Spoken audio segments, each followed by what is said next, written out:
మకర రాశి వారికి ఈ వారం అనుకోని సంఘటనలు చోటు చేసుకుంటాయి. ఆదాయం తక్కువగా ఉంటుంది, వ్యయం ఎక్కువగా ఉంటుంది. వ్యయాధిపతి తృతీయాధిపతి గురువు 6 ఉన్నారు. ఆరోగ్యరీత్యా కొన్ని జాగ్రత్తలు తీసుకోవాలి.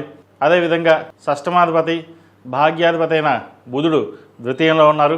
వివాహ సంబంధించిన విషయ వ్యవహారాలు ఒక కొలిక్కి దాకా వచ్చి మళ్ళీ వెనక్కి వెళ్ళిపోవడం.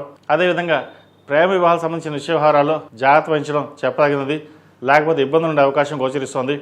ఏదైనా ఒక నిర్ణయాలు తీసుకునేటప్పుడు పెద్దవాళ్ళ సలహాలు తీసుకుని ముందుకు వెళ్ళాలి. అన్నీ మనకే తెలుసు, అన్నీ మనం ఆలోచించుకుంటాం అనే భావంతో వెళ్ళకండి. ప్రతి విషయాన్ని క్షుణ్ణంగా ఆలోచించాలి. ఎవరు మనవాళ్ళు, ఎవరు పరాయవాళ్ళు, ప్రతి ఒక్క ఆలోచన చేసుకున్న తర్వాత ముందుకు వెళ్ళాలి. లేకపోతే ఆరోగ్యరీత్యా ఉద్యోగరీత్యా ఇబ్బందులు ఉండే అవకాశం గోచరిస్తుంది. అదేవిధంగా నూతన ఉద్యోగ ప్రయత్నాలు చేసేవారికి కాస్త ఆలస్యమైన మంచి ఉద్యోగం లభిస్తుంది. ప్రభుత్వ రంగంలో ఉన్న వారికి కాస్త ఇబ్బందికరమైన వాతావరణం చెప్పచ్చు. అష్టమాధిపతి అయిన రవి తృతీయంలో ఉన్నారు శనితో కలిసి.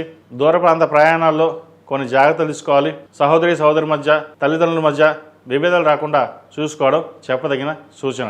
సంతానం సంబంధించిన విషయవహారాలు, సంతాన విద్య సంబంధించిన విషయవహారాలు చక్కగా ఉన్నాయి. వైద్య వృత్తిలో ఉన్న వారికి, సాఫ్ట్వేర్ రంగంలో ఉన్న వారికి చక్కగా రాణించగలుగుతారు. రియల్ ఎస్టేట్ రంగంలో ఉన్న వారికి కాస్త ఇబ్బందికరమైన వాతావరణం ఉంటుంది.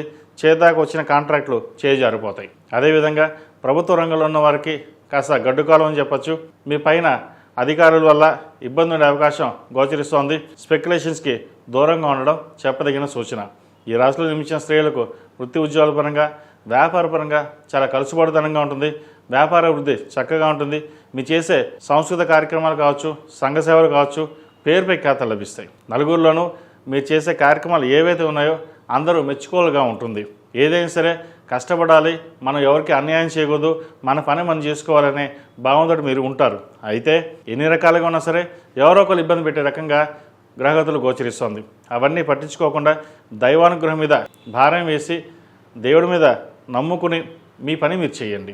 ఏదైనా సరే మకర రాశి వారు కొన్ని కోట్ల మంది ఉంటారు. అందరికీ ఇలాగే ఉంటుందని కాదు, కొంతమందికి బాగుంటుంది, కొంతమందికి బాగుండదు. ఏదైనా సరే దైవానుగ్రహం తోడుంటే ఎన్నిటినైనా సాధించగలుగుతాం. ఈ రాశి వారికి జన్మరాశి బలంగా ఉంది కాబట్టి ఏదైనా సరే ఒక నిర్ణయం తీసుకునేటప్పుడు సక్రమంగా తీసుకుంటే చక్కని మంచి ఫలితాలు సంప్రాప్తిస్తాయి. ఈ రాశివారు ప్రతిరోజు ప్రతినిత్యం దక్షిణామూర్తి స్తోత్రాన్ని పఠించడం, అదేవిధంగా శని స్తోత్రం పఠించడం చెప్పదగిన సూచన.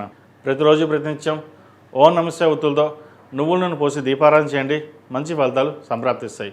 ఈ రాశిలో జన్మించిన వారికి కలిసి వచ్చే సంఖ్య 5, కలిసి వచ్చే రంగు లైట్ గ్రీన్.